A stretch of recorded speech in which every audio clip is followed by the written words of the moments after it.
Hi! Mami daw kuripot here. O, eto ang iteterno ko dito sa aking fried rice. Yan. Dinner namin, breakfast eh.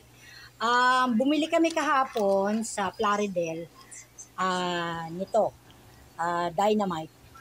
Well, hindi ko pa alam kung ano lasa. Pero, one thing na mako-comment ko dito sa Gemma na Dynamite na to is, sana sinisil nila. Kasi nagbubukahan. Ayan no, tingnan nyo, nakalawit.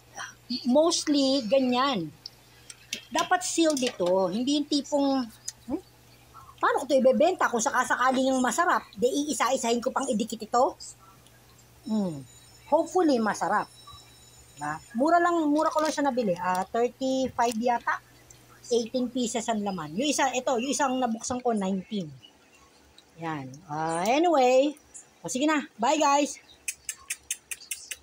Kiss yun. Siguro nga maanghang. Amoy maanghang eh.